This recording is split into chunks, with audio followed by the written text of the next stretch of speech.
Salut à tous les gars, bienvenue, je ne sais même pas si c'est sur Fight Skills ou n'importe quelle Je chaîne. sais pas où on sera, mais on sera partout peut-être. On sera partout. Anthony de Oliveira, référence du grappling en France, Karim Chimi, Coach K. Donc, aujourd'hui, on va parler du CGI, Craig Jones Invitational, première édition ou pas. Peut-être qu'il y aura une deuxième édition, on ne sait pas. Ouais, 1 million pour le vainqueur énorme. de 12 Franchement, catégories. c'est une révolution dans le monde du grappling. Ouais. C'est le premier cash prize aussi gros proposé pour un tournoi en individuel. Parce que les gars, dernièrement, avaient récemment innové quand même en faisant des tournois. Et là, ils ont promis 1 million d'euros, mais c'est par équipe. Là, franchement, de façon individuelle, c'est une autre planète. Avec une prime de départ de 10 001 $ pour toiser la DCC. Exactement. Donc c'est déjà propre, quoi. Ça te permet de faire une belle préparation et d'être dans de bonnes conditions pour... 10 000 $, ça change pas ta vie, mais 1 million de dollars, je pense que ça fait tourner des têtes, ça peut réellement changer la vie de quelqu'un, ainsi de suite. Ouais. Donc ça se passe ce soir, vendredi 16 août. Ça commence à minuit sur la chaîne B-Team, c'est gratuit en plus. Ça, franchement, c'est cadeau. Ouais, par rapport à la DCC qui passe sur Flow Grappling. On connaît les tarifs de Flow Grappling, c'est 150 € l'année. 150 € l'année. C'est sûr que bon, là-dessus, franchement, il fait un bon marketing. Il y a le même week-end que la DCC, sauf que lui, il commence ce soir, la DCC commence demain. Donc il fait son petit coup à la DCC. Son Ouais, petit je coup pense que c'était un pied de nez à la DCC, tu vois. Il voulait leur montrer que lui aussi voulait organiser, qu'il voulait promouvoir un peu plus le sport et surtout professionnaliser de façon budgétisée, quoi, mettre de l'argent en jeu, quoi. Mais ça va, je pense que ça va quand même aider dans le sens où là, il est fait chier. Mais ça va pousser la DCC. Ouais, à vouloir faire. En fait, c'est comme une concurrence qui est plutôt saine et qui, au final, fait élever le sport, je pense. Voilà, elle n'est pas trop saine, mais ça va élever le sport en tous les cas. Donc, le principe, donc, c'est la plateforme du karaté combat. Donc, une plateforme avec des rebonds. Je mettrai la photo s'il faut. Donc, ça, c'est intéressant aussi. Pas de sortie de tatami comme à la DCC ou à l'UFC Fight Pass. J'aime pas à chaque fois ils remettent les combattants au milieu. Ouais, pas de cash control comme on voit à la DXC. À la DXC, mais c'est quand même mieux. Moi, personnellement, je trouve que la cache c'est quand même mieux. Mais cette plateforme, je pense que ça peut être. Et ça peut aider. Hein, ça. On a vu. Craig Jones mettre un triangle à la volée depuis la plateforme.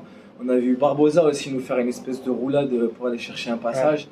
Je pense que ça peut ouvrir ça peut être quand on voit des Andy Varela dans la carte en moins de 80, je pense qu'ils peuvent s'amuser avec ce format. Ouais. Et du coup, tu l'as dit, on a déjà quelques-uns qui l'ont déjà testé. Et ça peut peut-être leur donner un avantage. Le format, donc c'est 3 rounds de 5 minutes avec 1 minute de repos. Ok.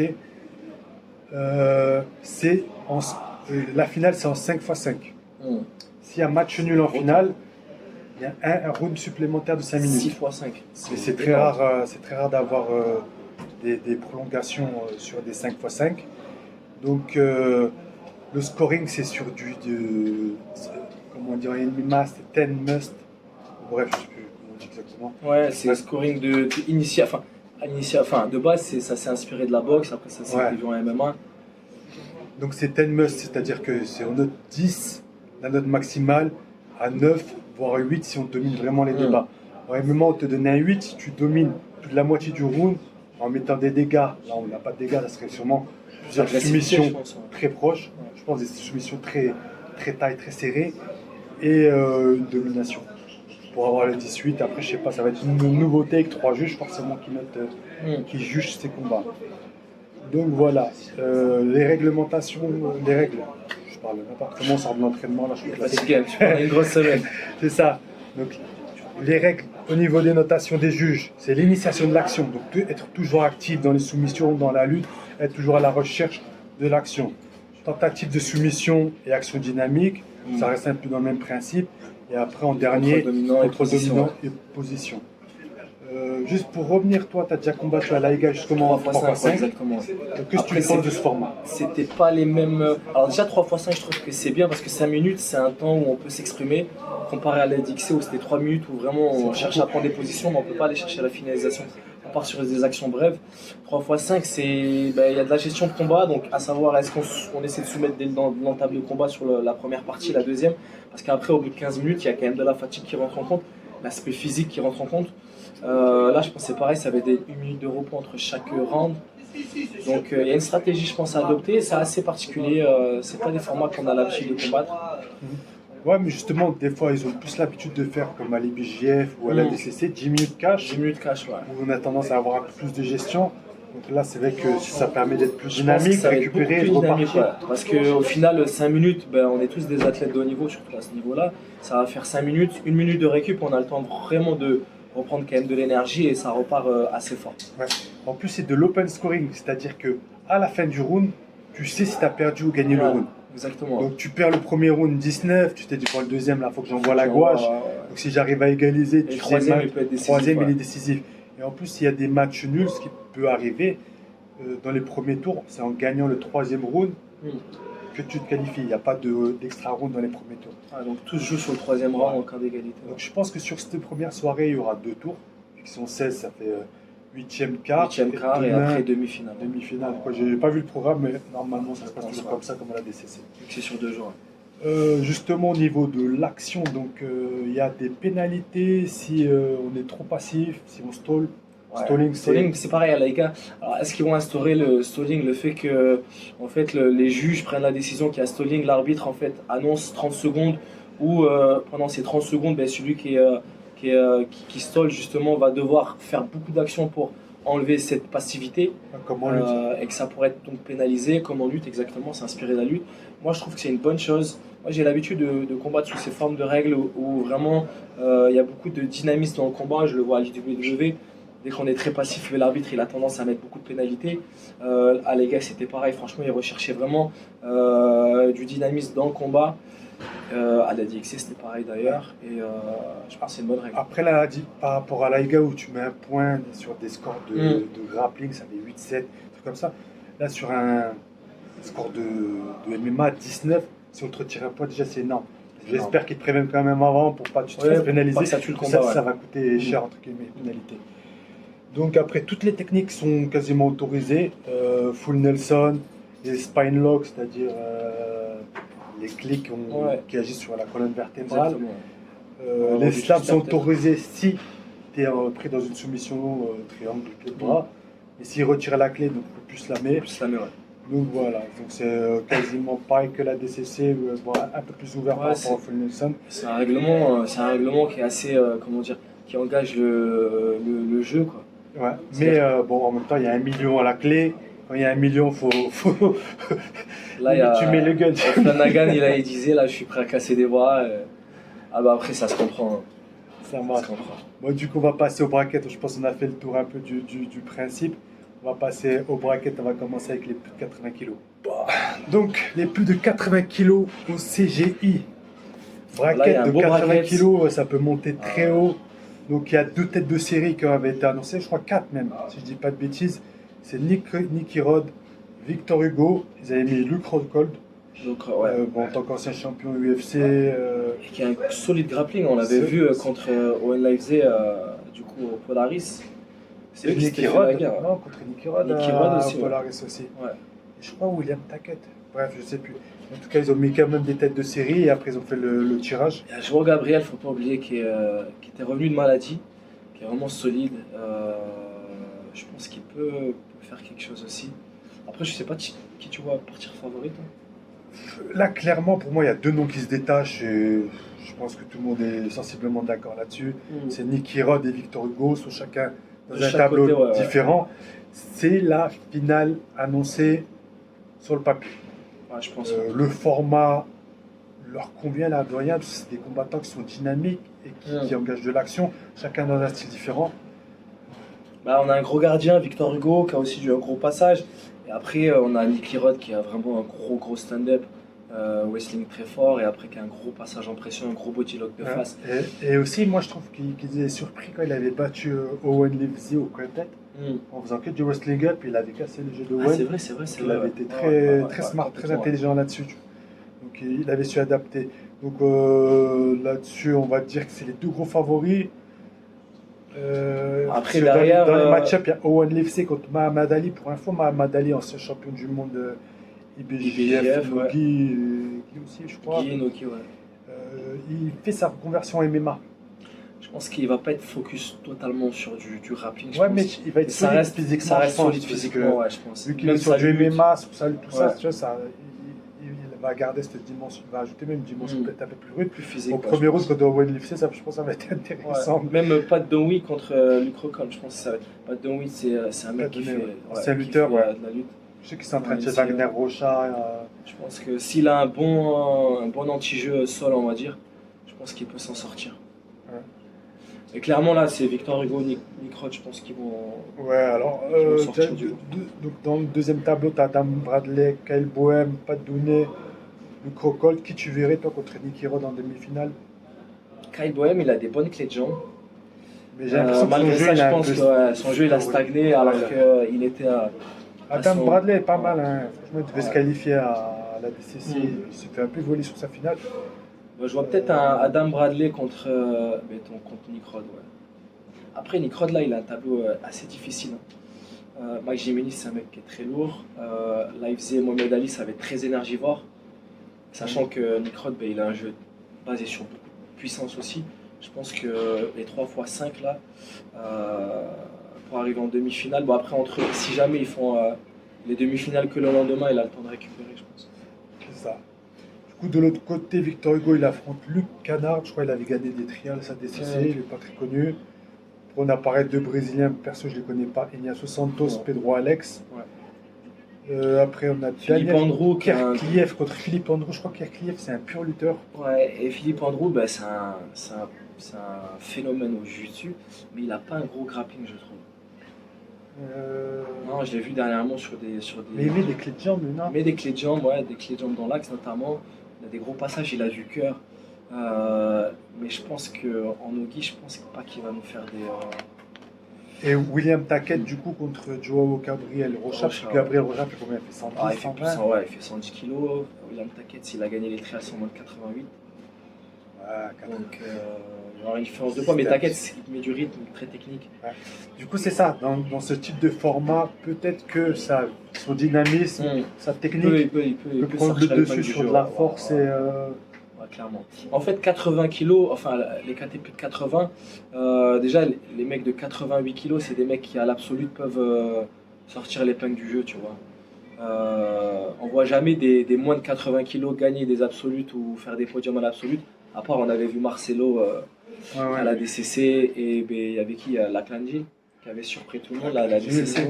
Mais sinon, les 88, 88, tout peut jouer en fait, parce qu'ils ont et la force physique et l'endurance. La vitesse peut jouer en leur faveur pour aller chercher des plus lourds. C'est sûr. Ok, donc ouais, après, ce bracket c'est intéressant quand même dans le principe. Ouais, moi j'aime bien le fait qu'il y ait Nick Roth. Je sais pas comment il a été fait, c'est un tirage au sort ou ils ont fait. Il a fait un tirage au sort, mais ouais, il y avait justement les 4 têtes de série. On va voir de l'autre côté aussi les 4 têtes de série en moins de 80. C'est pour ça qu'ils sont placés de part et d'autre. Ouais, donc William Taquet, il a joué d'une bonne côte, l'air de rien, pour être tête de série, parce qu'il y a quand même des beaux noms. Hein. Ah oui, c'est un beau tableau. Voilà, après, ouais, moi aussi, je vois Nick Roth, Victor Hugo. Là, il y a Philippe Andrew, je pense qu'il a son épingle à tirer là-dessus. Moi, je le vois s'arrêter peut-être contre William Taquet. William Taquet, ouais, après, j'ai peur que la dimension physique soit un peu trop chaude pour lui, mais à voir. Bon, du coup, on passe au moins de 80 kg, et là, c'est un bordel. Là, franchement, c'est un des plus beaux tableaux qu'on ait pu voir. Ouais. Personnellement, ils ont dépouillé clairement la catégorie des 77 en fait, kg. Ils ont vidé les 77 et les 88 de la DCC. Et une grande partie des 88 kg. Ouais. Donc là, justement, les têtes de série, donc les frères Rotolo, Tai Rotolo et Ked Rotolo qui sont de part et d'autre. Ouais. Et Joseph Chen, c'était Lucas Barbosa, et Nicky Ryan, qui sont vraiment à l'opposé. Mais là, on voit, franchement, il n'y a que des noms de fous. Après, Ked Rotolo contre Matteo Diniz, premier tour. Matteo Diniz, ancien vainqueur de la DCC. Renato Caduto contre Tommy Langaker. Pareil, c'est. Mais moi, ce qui me choque, c'est il y a 3 catégories différentes là-dedans. Ouais. Il y a des moins de 77, par exemple, Levi Jones, c'est des moins de 77 à la base. Levi Jones, Varela, Majid Age, Tommy Langaker. Canuto, c'est des moins de 77. Après, il y a des moins de 88. O'Flanagan, c'est un moins de 88 à la base. Denis, c'est un moins de 88. Il y a carrément Barbosa, c'est un mec qui faisait la DCC en moins de 99. Ouais. C'est impressionnant. Donc, vas-y, on va faire tour par tour. Tai Rotolo, Jason Nolf Gros lutteur. Gros lutteur, 3 fois champion à NCAA. Je regardais ce matin, c'est un monstre. Après, son niveau de grappling, on voit que les lutteurs qui ont un anti-jeu, on l'a vu avec le petit jeune là, Olivares, là, au travers de sa DCC à 66, Ouais. s'ils ont des bonnes sorties de clés de jambes et ils restent basiques, franchement, ça peut être très dangereux. Ça Mais- peut être une surprise, mais Tairo Cholo, Rotolo, ça t'attaque de partout. ça Quoi. attaque de C'est partout. très C'est complet, des bravos, c'est des clés, jujis, c'est des gros bras. franchement, La c'est moindre dangereux. erreur, ça va être payé Mm. et ils peuvent t'enchaîner. Taille est lourd aussi, plusieurs, Ouais, il avait fait Taille la est lourd, décision en hein. 88. Hein, Il a fait 88, il a fait l'absolu de la DCC, il perd contre Meregali. Ouais. Mais c'était un match très serré. Donc, Taille, ouais, c'est un qui peut aller au bout. Ouais. clairement. Roberto Jiménez contre Levi Levi Jones. Jones. Je pense que la dimension physique elle va être trop importante. Levi Jones, c'est quelqu'un qui a fait toute sa carrière presque à moins 76. En Kimono. kimono. Après, ça en est pas mal sorti la fois contre Polaris, contre Cezerski. Ouais, Mathieu perd, Szczecinski, mais Szczecinski c'est ouais, moins 77 aussi. Ouais. Jiménez, c'était un léger. Dernièrement, il combattait à moins de 80, moins de 100. Prenait de la Moi, je l'ai masse, vu à Las Vegas, au championnat du monde IBJF. Il était lourd, quoi. Et c'est quelqu'un de très technique à la base. Donc, je pense que la dimension technique la dimension physique, parce que techniquement, les deux, ils ont un jeu très évolué. Je vais Roberto passer à Jiménez. Jiménez, ouais. Après Jiménez contre Rotolo pour la demi-finale. Jiménez, Tairo Cholo pour le quart. Quart de finale, ouais. Bah, Le pour quart. la demi-finale, c'est pour se qualifier Ouais, pour la demi-finale, ouais, ce que je pour le voulais dire. quart. Et là, franchement, là, celui qui me dit que c'est qui va gagner, je ne sais pas. Il y a techniquement, on va dire, un petit avantage bootmaker, on va dire, pour Tairotolo. Mais Ouais. Ouais, et encore, Jiménez. à la DCC, il se fait battre par Mika. Il se fait soumettre par Mika Galvao. Ouais, mais là, entre-temps, il y a eu 2 ans qui sont passés.